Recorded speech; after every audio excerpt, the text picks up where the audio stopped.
여러분 산미 슈퍼스타즈 기억하십니까? 프로야구 역사상 최다 연패, 압도적인 꼴찌. 영화나 만화에서는 늘 짠하고 눈물겨운 패배자들의 아이콘으로 그려지죠. 그런데 그거 아세요?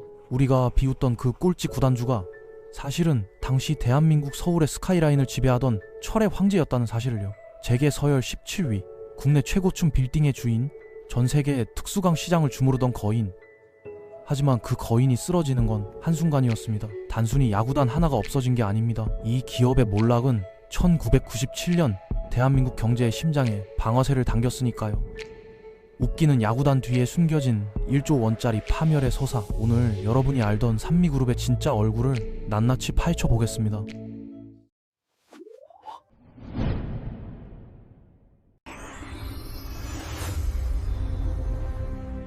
산미의 시작을 이해하려면 1954년 한국전쟁 직후로 돌아가야 합니다. 당시 대한민국은 말 그대로 잿더미였는데 사람들은 비바람 피할 집이 필요했고 무너진 건물을 세울 자재가 절실했죠. 이때 남들이 미군 부대 주변에서 고초를 죽고 있을 때 바다 건너를 바라본 사람이 있었습니다.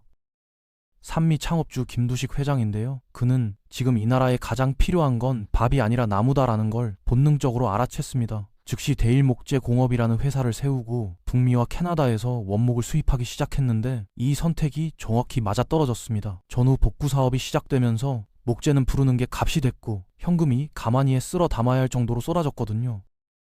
여기서 주목할 건 김두식 회장의 사업 방식입니다. 그는 단순히 나무만 판 게 아니에요. 나무를 실어 나를 배가 필요하자 산미해운을 만들었고 광물이 필요하자 산미광업을 설립했습니다. 이게 무슨 의미냐면 생산부터 운송, 판매까지 돈이 흐르는 모든 길목을 자기가 장악했다는 뜻이에요.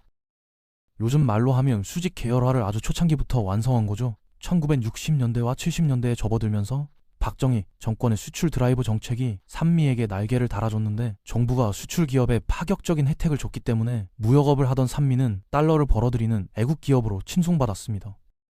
1970년대 초반이 되자 산미는 이미 계열사 5개를 거느린 매출 3,100억 원 규모의 중견기업으로 성장해 있었습니다. 그리고 이 막대한 현금의 힘을 과시하기 위해 김두식 회장이 역사에 남을 결단을 내리는데요. 바로 서울 종로 관철동에 지상 31층짜리 건물을 짓는 것이었습니다. 1974년 완공된 3.1빌딩은 당시 대한민국에서 가장 높은 건물이었어요. 63빌이 생기기 전까지 서울의 스카이라인을 지배한 검은색 마천루였죠. 사람들은 그 건물을 올려다보면서 산미의 영원한 번영을 의심하지 않았습니다. 서울의 랜드마크를 가진 기업이 망할 거라고는 상상조차 할 수 없었으니까요. 그런데 아이러니하게도 이 화려한 정점에서 비극의 씨앗이 싹트기 시작합니다. 1970년대 후반 대한민국 경제의 트렌드가 경공업에서 중화학공업으로 급격하게 이동하고 있었거든요. 정부는 이제 가발이나 신발 팔던 시대는 끝났다. 철을 만들고 배를 만들고 자동차를 만들어야 한다라고 기업들을 압박했습니다. 이 흐름 앞에서 산미 경영진은 위험한 도박을 시작하는데 바로 특수강 사업이었어요. 특수강이란 일반 철보다 훨씬 강하고 정밀해서 자동차 엔진이나 기계 부품에 들어가는 고부가 가치 소재입니다. 미래 산업의 쌀이라고 불릴 만큼 매력적이었죠. 문제는 이 사업의 치명적인 단점이었습니다. 바로 천문학적인 초기 투자 비용이에요. 나무 장사는 사서 팔면 바로 돈이 도는데 특수강은 공장을 짓고 설비를 깔기까지 수년이 걸리고 그동안은 밑 빠진 독처럼 돈을 쏟아 부어야 합니다. 산미는 자신만만했어요. 목재론 돈이 있으니까요. 산미 종합 특수강을 설립하고 창원에 거대한 공장을 짓기 시작했습니다. 그런데 바로 이 시점에 운명의 장 같은 일이 벌어집니다. 1980년 창업주 김두식 회장이 갑작스럽게 세상을 떠난 거예요. 그 거대한 제국은 장남 김현철 회장에게 넘어가게 됩니다. 여기서부터 이야기의 결이 완전히 달라지기 시작합니다. 창업주 세대가 생존을 위해 돈을 벌었다면 이 새 경영인은 증명을 위해 돈을 쓰기 시작했거든요. 젊은 김현철 회장에게 나무 장사는 어딘가 촌스럽고 지루한 과거의 유물처럼 보였을 겁니다. 그는 세련되고 거대하고 남들이 우러보는 첨단 제조업 철의 제국을 완성하고 싶어 했어요. 취임하자마자 공격적인 확장을 지시했고 특수강 사업에 그룹의 사활을 걸었습니다. 그런데 타이밍이 최악이었어요. 1980년대 초반 전 세계를 강타한 제2차 오일 쇼크가 터진 거죠. 기름값이 폭등하자 산미의 주력 사업들이 도미노처럼 무너지기 시작했습니다. 해운업은 적자로 돌아섰고 경기가 죽으면서 목재 수요도 급감했어요. 믿었던 현금 파이프라인이 막힌 건데 특수강 공장은 아직 완공도 안 됐거나 이제 막 돌아가기 시작해서 돈은 못 벌고 이자만 잡아먹는 괴물이 되어 있었습니다.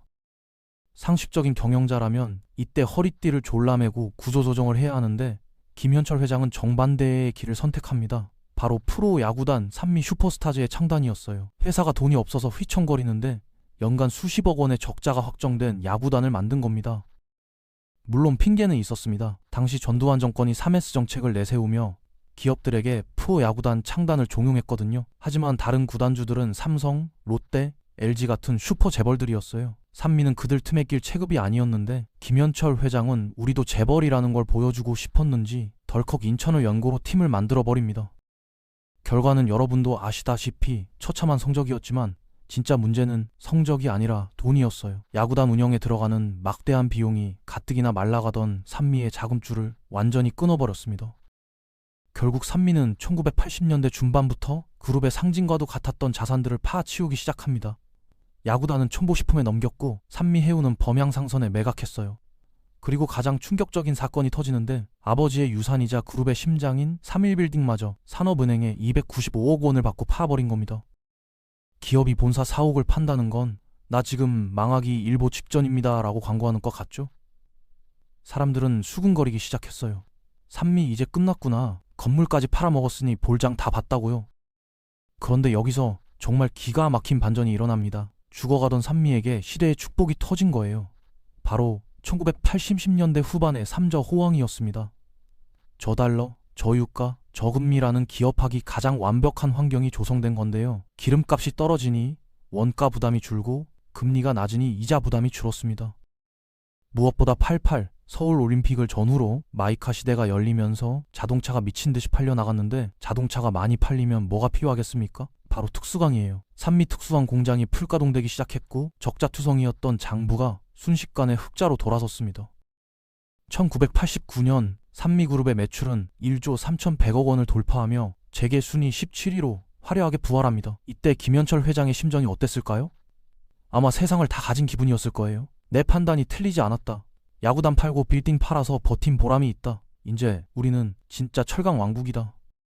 자신감은 자만심으로 변질되었고 그는 이 호황이 영원할 것이라는 착각에 빠져들기 시작합니다. 그리고 산미는 돌아올 수 없는 강을 건너는 결정을 내려요. 국내 시장은 좁다, 세계로 가자라며 글로벌 경영을 선포하고 북미 최대의 특수강 회사인 캐나다의 아틀라스 스틸을 인수한 겁니다. 당시로서는 엄청난 규모의 해외 인수 합병이었는데 여기에 더해서 창원 공장에 제2, 제3의 생산 라인을 증설하며 투자의 엑셀을 밟았습니다. 하지만 투자의 귀재에 워런 버핏이 뭐라고 했죠? 물이 빠지면 누가 발가벗고 수영하고 있었는지 드러난다고 했잖아요. 1990년대가 되자마자 삼저 호황의 거품이 꺼지기 시작했습니다. 금리는 다시 치솟았고 인건비는 폭등했어요.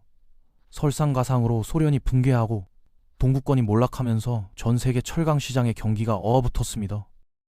야심차게 인수한 캐나다의 아틀라스 공장은 돈을 벌어오기는커녕 매년 수백억 원의 적자를 내는 거대한 애물단지가 되었습니다. 국내 창원 공장도 증설은 해놨는데 물건이 안 팔리니 재고만 산더미처럼 쌓여갔어요. 이제 잔인한 숫자에 시간을 마주해야 합니다.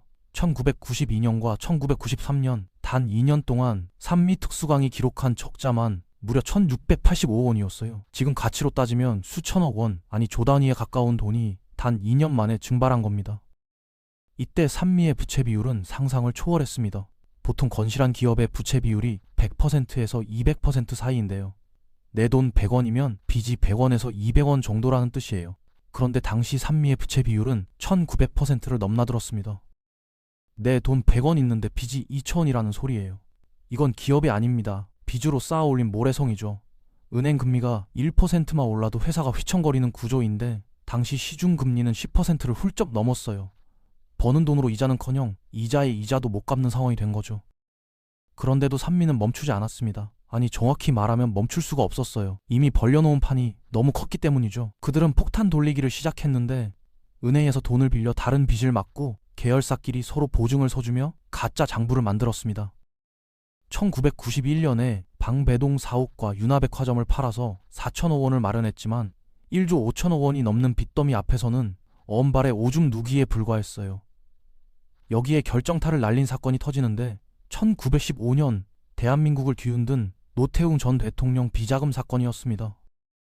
이 사건에 김현철 회장의 이름이 오르내리며 검찰에 소환됐는데요. 경영에 집중해도 모자랄 판에 오너가 정치 스캔들에 휘말리니 기업의 신뢰도는 바닥을 쳤습니다.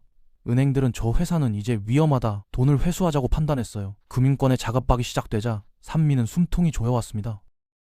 1996년 다급해진 산미는 최후의 카드를 꺼냅니다. 그룹의 핵심 중의 핵심인 산미 특수강의 본강 사업 부문을 포항제철, 지금의 포스코에 매각하기로 합의한 거예요. 매각 대금은 약 7천억 원이었는데 이 돈만 들어오면 급한 불은 끌 수 있었습니다. 하지만 자본주의의 신은 산미의 편이 아니었습니다. 너무 늦었어요. 이미 시장에는 산미가 부도날 것이라는 소문이 파다했고 어음 교환소에는 산미가 발행한 어음들이 휴지 조각이 되어 돌아오고 있었습니다. 1997년 초 한보철강이 부도를 내면서 금융권은 패닉에 빠졌고 다음 타자는 누구냐라는 살생부가 돌았는데 그 리스트에 맨 꼭대기에 산미가 있었어요. 1997년 3월 19일 수요일 산미그룹은 결국 법정 관리를 신청합니다. 사실상의 부도 선언이었죠. 43년 역사에 종지부를 찍는 순간이었습니다. 여러분이 꼭 기억해야 할 건 산미의 부도가 단순히 한 기업의 몰락으로 끝나지 않았다는 사실입니다. 산미가 무너지면서 하청업체 수천 곳이 줄도산했고 수만 명의 가장이 길거리로 나앉았어요. 무엇보다 산미의 부도는 외국인 투기인 투자자들에게 확실한 시그널을 주었습니다. 한국 재벌들 덩치만 촉은 다 썩었구나. 탈출해라. 경제 전문가들은 입을 모아 말해요. 1997년 11월에 터진 IMF 외환위기의 진짜 도화선은 1월의 한보 부도와 3월의 산미 부도였다고요. 산미가 무너지면서 진로, 대농, 기아, 혜태 같은 대기업들이 연쇄적으로 쓰러지는 죽음의 도미노가 시작된 겁니다. 그렇다면 산미가 우리에게 남긴 교훈은 무엇일까요? 먼저 산미는 자신들이 무역과 유통으로 돈을 버는 회사라는 사실을 잊어버렸습니다. 남들이 다 제조업을 한다고 해서 폼나는 특수강 사업에 뛰어들었다가 자신들의 강점을 잃어버린 거예요. 현금 흐름이 좋은 사업을 버리고 자본 집약적인 사업에 올인하는 것은 자살행위나 다름없었죠. 또한 삼저 호황은 영원하지 않았습니다. 호황일 때 불황을 대비해 곳간을 채워야 했는데 산미는 호황이라는 마약에 취해 더 큰 빚을 내서 덩치를 키웠어요. 너무 빨리 달리다 돌부리에 걸리면 뼈도 못 추리는 법인데 산미는 전복된 폭주기관차였습니다.